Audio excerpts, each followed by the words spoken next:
السلام عليكم ورحمة الله وبركاته. كلنتي wanaagsan asxaabay meel kastood naga daawanaysaan. Saudi Arabia ayaa waxaa la sheegay weeraro cirka ah inay ku qaadeen goobo ay ku sugnaayeen Xuutiyiinta oo iyaguna weerarada lagu qaaday war ka soo saaray. Xaaladda badda cas iyo saakay halka ay wax marayaan barnaamijkan idinkugu haya. Waxaa sidoo kale barnaamijkan idinkugu soo gudbin doonaa Trump oo fariimo digniin ah hawada u mariyay Ruushka iyo Shiinaha isagoo uga shakiyay inay hub siiyaan Iran. Haddaba xogo sirdoon oo la helay dhanka kale waxay sheegayaan satellite-yada Shiinuhu inay yihiin kuwa u gudbiya xogaha saldhigyada Mareykanka ee gobolka Iran si ay Iran si fudud ugu burburiso saldhigyadaas.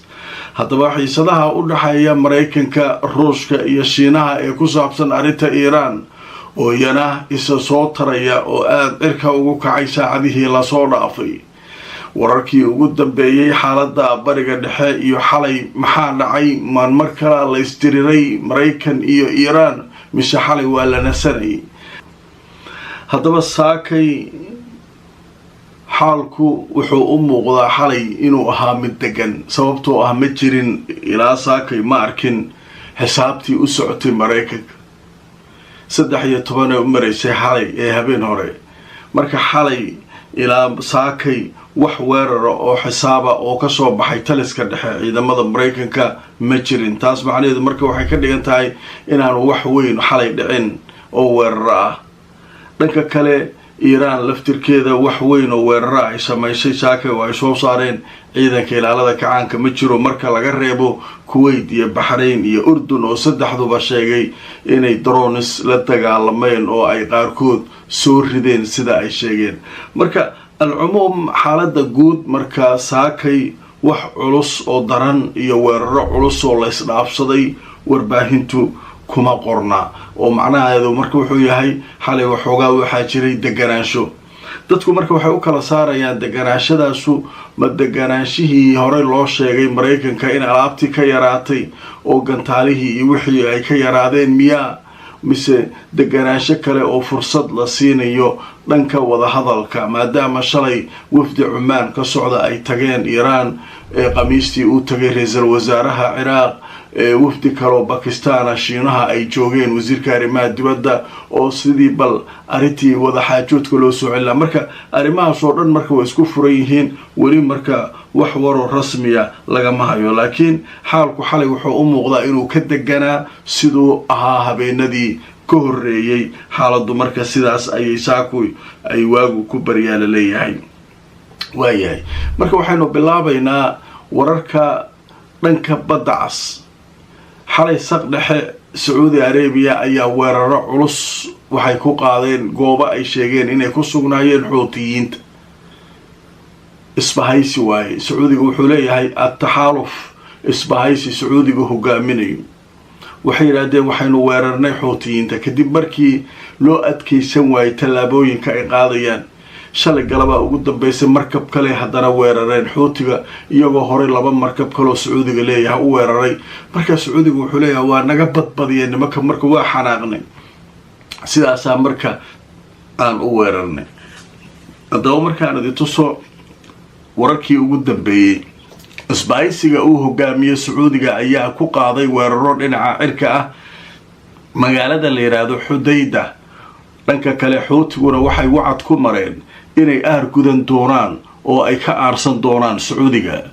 warbaahinta taageerta jamaacada Ansaarullah ee Xuutiyiinta dalka Yemen ayaa saakay waxay sheegeen in xalay mar 4 weerar Sacuudiga uu ku soo qaaday magaalada la yiraahdo Xudayda iyo jasiiradda la yiraahdo Kamran ee ku taala galbeedka Yemen. haddaba warbaahinta waxay sheegayaan Xuutiyiinta in dhanka isgaarsiinta magaalada Xudayda ay la kulantay weerarka inuu khasaare u geystay. waxaana ay sheegeen mid ka mid ah dadka ka shaqeynaya isgaarsiinta dhismayaashoodu inuu halkaa ku dhaawacmay weeraradii xalay ay soo qaadeen Sacuudiga. wakaaladda wararka ee Reuters ayaa sheegaysa dad goobjoogayaal inay sheegeen in dekada Xudayda ay la kulantay qaar ka mid a weerarada sacuudiga uu ku qaadayay halkaas. safiirka sacuudi arabiya u fadhiya dowladda yeman maxamed al jaabiri ninka la yidhaahdo ayaa sheegay sacuudigu inay markaa ku dadaali doonaan inay dhanka wadaxaajoodka iyo nabadda wax kasta ku xasiliyaan, laakiin xaaladdu ay kasii darayso marba marka ka dambeeya. xafiiska siyaasadda ee ansaarullah xuutiyiinta ayaa sheegay weerarada sacuudiga uu ku soo qaaday goobaha xudayda iyo jasiiradda kamraan inay noqon doonaan kuwo markaa loo aargudi doono.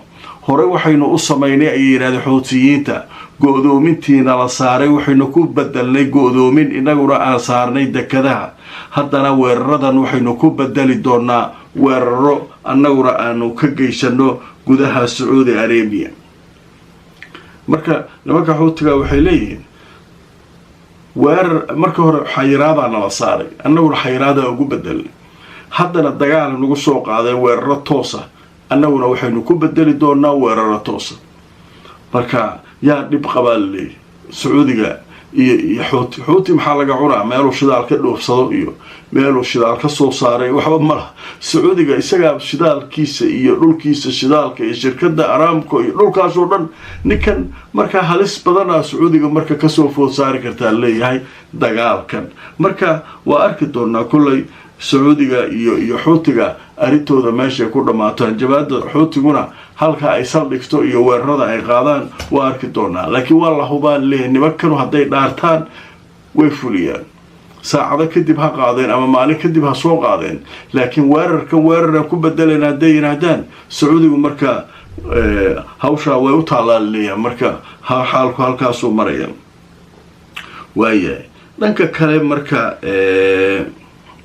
waxaa soo baxaya warar sheegaya madaxweynaha maraykanka in uu hanjabaad hawada u mariyay shiinaha iyo ruushka. odaygu waa shakiyaa la leeyahy. nimankii sirdoonka maraykanka waxay leeyihiin iiraan intaan ma iska kaana celin karto annaga. meesha waxaa ku jira nimankaana ku lifaaqan ruush iyo shiinaysaa ku jira. marka ninkii trump ahaa af labadiiyuu qaylinayaa. haddaba markaan idintusoo wakaalada wararka ee anadol waxay leedahay trump wuxuu digniin u diray shiinaha iyo ruushka asagoo uga digaya inay wax huba ka iibiyaan iiraan. haddaba warbixintan way sii socotay. waxaa leeyahay madaxweynaha maraykanka donald trump ayaa aaminsan in shiinaha iyo ruushku aanay kusoo tarax tegaynin oo aysan soo galaynin dagaalkan u dhexeeya maraykanka iyo iiraan iyagoo hub ka iibinaya iiraan. haddaba taa haddii ay dhacdo waxaan uga digayaa ayuu leeyahay tallaabadaasi inay noqon doonto mid aan u fiicnayn maslaxadda labadaa dowladood. marka ninkan marka wuxuu leeyahay waa ka digaynaa. xog buu hayaa marka ku saabsan in hub ay helayso iiraan, hubkan lagula dagaalamayo xooggiisa inay halkaa ka imaanayaan. laakiin warbaahinta iyo sirdoonka maraykanka xogo ay soo gudbiyeen waxay leeyihiin hub in la siiyo iiraan waxa uga qiimo badanba oo uga fiican tallaabada ay qaadeen jayneeska oo ah satellaydyada jayneeska inay iiraan u shaqeeyaan. taas maxay u fududaysay gantaalkii ay soo ridaba iiraan inuu ku dhufato meeshii ay rabto oo uu maraykanka joogo. yaa u sahal ayaa la leeyahay satellite aqmaaru sanaaciga ee jiinaha shirkada ay leeyihiin ayaa siinaya. maraykanka marka waxaa jebiyey oo dagaalka saldhigyadiisii baabi'iyey oo wax walba basaasay waxaa leeyahay arrinkaas waay. iiraan marka maxay u baahneed? arrinkaasay u baahantay. satellityadan waaweyn casriga iiraan ma haysato, ruushka iyo maraykanka iyo shiinaha iyo keliya haysta iyo dalalkaas. marka iyadoo alaabtaa weyn ma haysato. marka alaabtan ka adeegaa leedi satelliteyadaasaa la siiyey. marka tan ugu daran marka waxaa leeyahay odaga hub la gaday uu ka hadlayaa satellite-ka waa ay leeyihiin warbixinada soo baxaya. haddaba markaan idintusoo wararkii ugu dambeeyey telefishinka aljazeera ayaa warbixin dheer ka qoray. wuxuu leeyahay shiinaha iyo ruushku waxay kaalin ka ciyaareen dowr muhiima weliba in la beegsado oo iiraan ay garaacdo saldhigyada maraykanka uu ku leeyahay gobolka. haddaba warbixintu way sii socotay. wargeyska la yidhaahdo guardian ee kasoo baxa ingiriiska ayaa sheegay in iiraan ay u suuro gashay in dagaalka ka socdaya bariga dhexe awoodeeda ay kusoo bandhigto iyadoo markaa bartilmaameedsatay saldhigyada maraykanka iyo goobaha muhiimka ah ee gobolka ku yaala, iyadoo markaa isticmaalaysa kana faa'iidaysanaysa satellaydyada markaa warbixino ay siiyeen. haddaba waxaa la sheegayaa in ay markaa isticmaalayaan satellaydyo ay leeyihiin shirkado Chinese. haddaba warbixintu way sii socotay. waxaa leeyahay satellaydyada Shiinaha ayaa waxay u fududeeyeen Iiraan inay bartilmaameedsato iyadoo aan la gafayn goobaha Maraykanka uu ku sugan yahay ee gobolka. haddaba arrintan markay soo baxday, qaar ka mid ah shirkadaha satellaydyada iskale ee Shiinaha, Maraykanka ayaa wuxuu ku soo rogay cunaqabatayn ayuu ku soo rogay isagoo ku eedeynaya inay xogaha iyo sawirada u gudbiyeen Iiraan.